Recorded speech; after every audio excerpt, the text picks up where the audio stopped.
The day before was promising a Disney-level fireworks display of a game. And while I feel like a lot of gamers stayed inside, there were also a lot of them that seemingly were outside with their phones in the air waiting for some grand display. And meanwhile, the developers were just silently putting wheelbarrows of dog next to them and lighting it with M80s and running away with their hands over their ears. With video games becoming a valuable entertainment commodity as well as having very accessible technology like AI and Unreal Engine 5, I feel like we're just at the very beginning of these types of major flopping game. And I'm gonna give you guys the 4 major red flags that were huge indicators that let me know that the day before was going to be a steaming pile of dog shit. If you find this informative or entertaining in any way, make sure that you like and subscribe.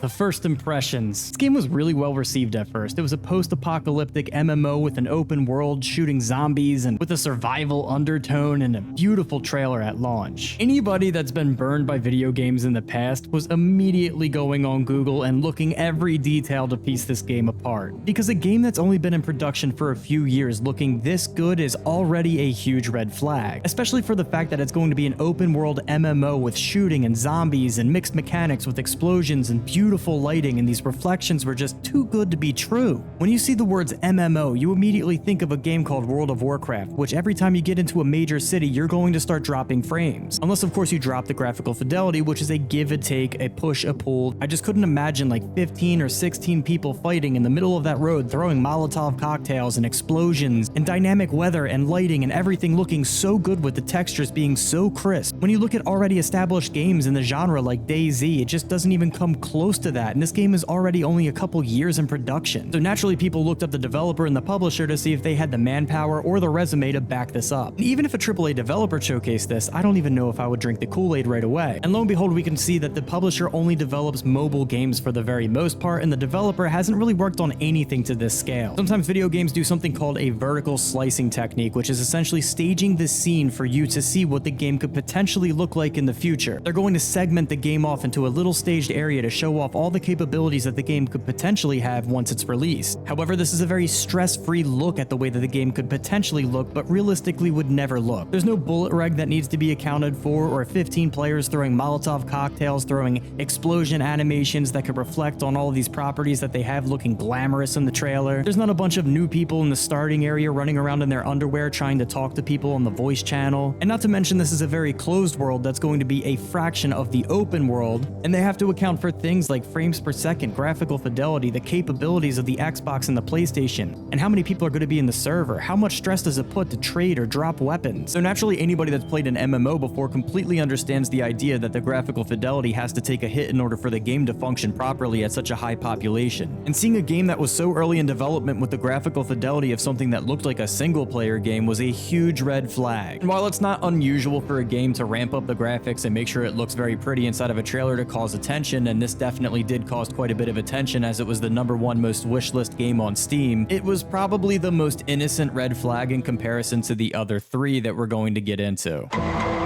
Unreal Engine 5 is incredible. It has turned itself into a stamp of quality. It is amazing for not only just creating beautiful games, but also being extremely accessible for developers. And video games are doing nothing but ramping up in terms of value in the entertainment market. That accessibility turns into a lot of responsibility to not just buy a bunch of assets on the Unreal Engine 5 market, plop it into a game, not do anything to it, don't give it its own flavor, its own flair, its own art direction, just give us a bunch of assets that you bought. That's called an asset flip. You can just go online, buy Unreal Engine assets, put them inside of a game, and then sell it to people. Because of the popularity of gaming and the accessibility of the software, that's going to happen more and more frequently. There were so many bought assets to the day before that it almost seems as if they have done absolutely nothing to be handmade. They essentially bought their game to sell to you. They either don't have the development team to create these assets by themselves, don't have the proper management to be able to guide people into doing this, or they decided that they were going to put this inside of a game and then fix it later because it's supposed to be a long-lasting game. At the time, this is the only 3 probable explanations that I could give the game for having such an extensive shopping cart list of assets. And that's a very good segue into red flag number 3.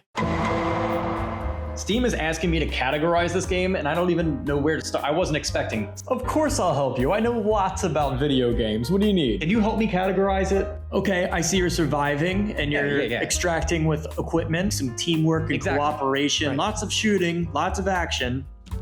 Guys, Google says what you're looking for is called an MMO. Yeah, it's an MMO, of course. It's an MMO. Yeah, it's a MMO. Now, I would not expect an average gamer to understand what a vertical slice or an asset flip is. However, red flag number 3 was such a tall, gigantic, waving, vibrant red flag that nobody could miss it. This game had quite the identity crisis. It was noted to be an MMO. And separate MMORPG, it's just a massive multiplayer online, and technically games like DayZ are considered a hybrid MMO. However, in this case, I do feel like they just used MMO as a buzzword, as they were probably a little tone deaf to the idea of gaming, and they didn't understand that this game was going to be more or less like an online survival extract shooter. And a lot of people that play games like DayZ, Escape from Tarkov, and Rust would probably really gravitate towards this more than an MMO audience. It was just very odd to me that the first thing that came to mind was MMO when I didn't see any MMO-like support inside of the game. And as an artist, I do understand that sometimes your original vision is not the best version of what you're trying to make. Imagine if Fortnite just decided to keep their original vision of being a tower defense game, but the inability to be able to categorize their game correctly was just the surface of the identity crisis of the day before. As we got a little bit further into marketing campaigns of this game, you can see that there are striking resemblances to already established games. Like, this game didn't even have its own marketing identity, as it stole from The Last of Us and visuals from Black Ops Cold War, The Division, and other games that were just obvious ripoffs of their marketing materials. Not to mention the instructions in the trailer sounded like a ChatGPT script. This world to be a thrilling experience. The weapons, which can be modified, are made with maximum realism to ensure that combat remains deep and engaging at all times. Each weapon boasts unique characteristics, as well as realistic reload and recoil mechanics. And this all eventually snowballed into everybody finding out that they didn't even trademark the name The Day Before. It was the most wishlisted game on Steam for months before we realized that The Day Before was not a trademarked game for their publisher or developer. Now, a lot of people were really upset at the idea that they lied to the public and just said that it was a glitch that happens to many games on Steam, and I actually kind of understand why they did that. There's a lot of trolls out there that would buy The Day Before as a trademark and try to sell it to the game for 6 times the price, which they clearly couldn't afford because they bought all of those assets, and it seems as if they can't afford to staff the game properly. Which leads me into the final red flag number 4. Sometimes I wish this game was just more than a poorly misdirected project. It sounds way more glamorous to say that this was like a shell corporation for some type of a money laundering scheme. But when push comes to shove, it just showed that they really didn't know what to do with the project once it caught wind. They were the #1 most wishlisted game on Steam and somehow managed to not do anything with it at all. When Fantastic said they're closing and they're pretty much using any proceeds to the game to pay their vendors off, I completely believe them. Let's rewind to when they sent emails out to everybody saying that there's going to be a huge announcement from Fantastic Games that ended up just being a game called Prop Night, which was a game on the side. Everybody's already kind of suspect about The Day Before being a fake game. And then they come out with a real game on Steam that nobody asked for, nobody was expecting, and everybody expected an actual announcement for the big picture here. The fact of the matter is this was a cash grab, and it kind of worked. So was advertising software on their YouTube channel, which was very obvious. So obvious that they had to turn off the like and dislike options and disable comments on most of their videos because of the product placement, cringy ways of it seemingly getting paid by this company to advertise their software. And in my opinion, what they could have and should have done to keep this game rolling would be reaching out to investors. All you have to do is say, hey, we have the #1 most desired game out of any game on the biggest marketplace full of the biggest games. Look at all the hype that we have. Everybody's watching our trailers. Everybody's interested in the game. We got some positive PR. We got some negative PR. It doesn't matter. In 2023 and 24, we know that PR is PR. Please help us out. We need investors. We're going to pay you back, but we need to polish this game off. He literally asked people to volunteer instead of asking for investors. They had a video that was basically like an army recruitment, but making you feel bad by twisting your arm for not being involved type of video. And this is a shame because a lot of investors would see a lot of value in this because a lot of games that come out that are amazing games never see the day of light or even see the screen of a consumer just because they don't have the popularity that The Day Before had. How many games do you think are amazing games that did way better, that have way more life in it than The Day Before, that never actually saw fruition because nobody cared?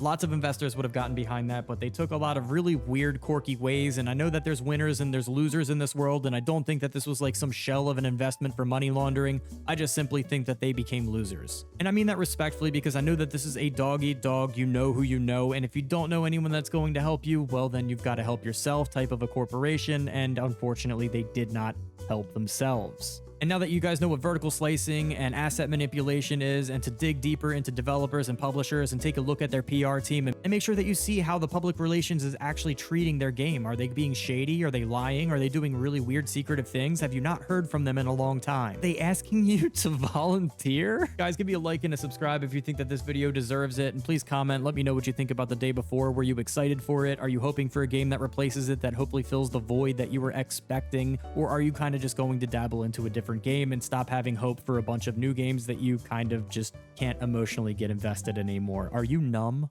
Let me know.